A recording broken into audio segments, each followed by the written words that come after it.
불가살 죽을 수 없는 이진우, 악연 권나라와 600년 후 재회했다. 죽일 수도 죽을 수도 없는 불가살, 부가살이 되어버린 활은 저주에 걸렸다. 저주를 받고 태어난 아이는 운명처럼 고려 장수 단극의 양아들이 될 수 있었지만 불가살의 저주는 피해갈 수 없었다. 죽을 수 없는 운명의 남자는 죽기 위해 저주를 내린 여자를 찾아 600년을 달려왔다. 고려말 화정민 무리중 임산부는 귀물 중 하나인 조마구를 향해 가기 시작했다. 인간을 먹어 치우는 잔인한 조마구는 임산부를 향해 다가오다 도망치기 시작했다. 조마구조차 회피하는 임산부는 불가살의 저주를 받았다. 저주받은 아이를 낳으니 차라리 죽고 싶었던 임산부는 조마구조차 두려워하자 극단적 선택을 했다. 어머니가 사망한 상태에서도 아이는 살았다. 소리도 내지 않는 갓난아이는 손등에 상처가 나 있었다. 어미를 죽이고 태어난 저주받은 아이는 아비에게서도 버려졌다. 그나마 화전민 마을에서 그 아이를 챙겨주는 유일한 아저씨가 있었지만 마을 사람들의 비난에 시달려야 했다. 태어난 지 10년이 지나며 운명은 뒤틀리기 시작했다. 불가살, 첫 주는 600년 원한의 시간을 정리했다. 첫 회는 불가살이 되는 한 남자의 운명을 담아내는데 주력했다. 후에 고려 장수 단극에 의해 활이라는 이름이 주어진 아이는 태어나기 전부터 저주를 받았다. 어머니는 태어나기 전 포기했고 아버지는 아들을 돌보지도 않고 10살이 되던 해 술 한 병에 팔아버리고 사라졌다. 그렇게 버림받은 아이는 마을 사람들의 죽음의 희생양이 되어야 했다. 도주하다 얼음이 깨지며 물속에 빠진 아이를 구한 것은 묘령의 여인이었다. 그 여인은 아이를 대신해 칼을 맞고 사망했다. 그 여인이 바로 불가살이라는 사실을 그때는 몰랐다. 혹은 당시에는 불가살이 아니었을 수도 있다. 그녀 역시 불가살에 당한 저주받은 존재일 수도 있다는 것이다. 불가살의 저주에 걸렸다는 이유로 마을 사람들에게 죽을 위기에 처했던 역던 고려 장수 단극에게 극적으로 구조됐고 양아들이 되었다.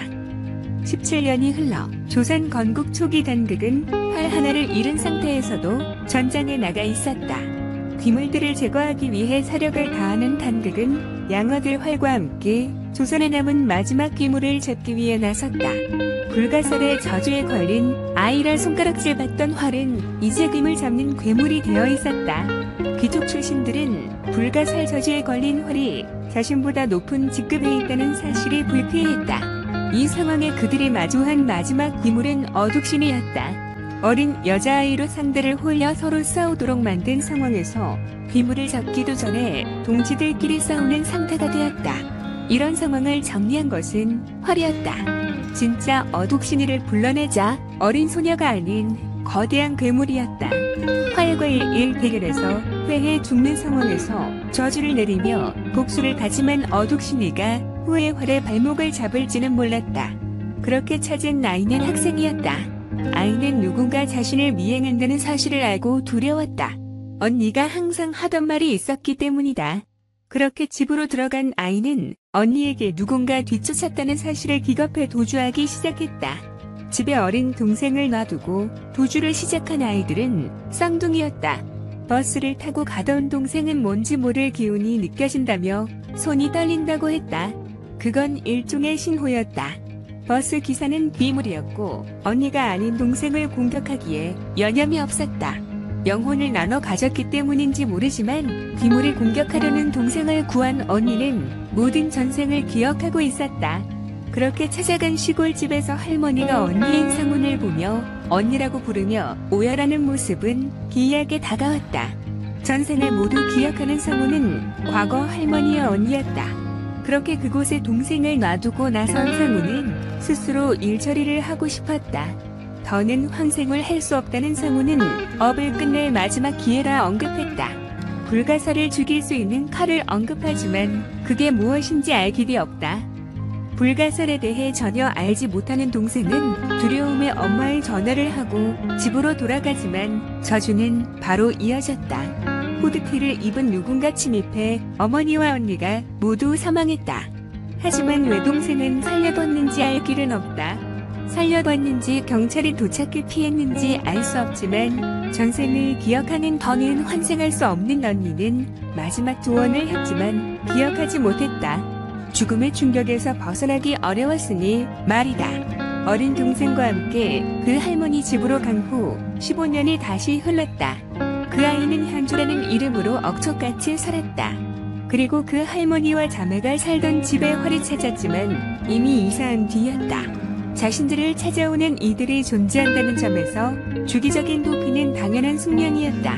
가리지 않고 온 가지를 쉼 없이 하던 현주는 이례적으로 하루를 쉬겠다고 했다. 그렇게 현주가 찾은 곳은 15년 전 살았던 아파트였다. 15년 만에 그곳을 찾은 이유는 이제 사라질 예정이기 때문이다. 그렇게 현장을 둘러보던 현주는 누군가 문을 열려는 상황에 당황했다. 문 뒤편에는 활이 와 있었다. 문 하나를 두고 두 사람이 대치하는 상황에서 첩주, 불가살, 마무리되었다. 불가살은 OCN에서 방송된 손더 게스트를 집필했던 꼰소라 서재원 콤비가 다시 호흡을 맞추고 있다는 점에서 더욱 흥미롭다.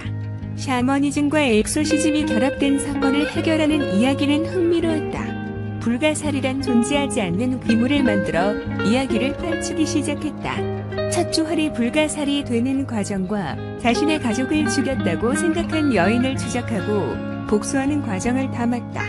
그 사이에 빈틈이 존재하고 어둑시니와 또 다른 괴물이 개입되었을 가능성이 드러나며 보다 흥미로운 전개로 이어질 것으로 기대된다. 영화를 보는 것 같은 영상미는 더욱 몰입도를 높이고 있다. 색다른 소재를 익숙한 형식으로 쉽게 접근할 수 있도록 했다는 점도 반갑다. 첫 주 강렬한 핏빛 이야기가 부담스럽게 다가올 수도 있겠지만 불가살의 전설은 그렇게 수많은 EAP에서 시작되었다.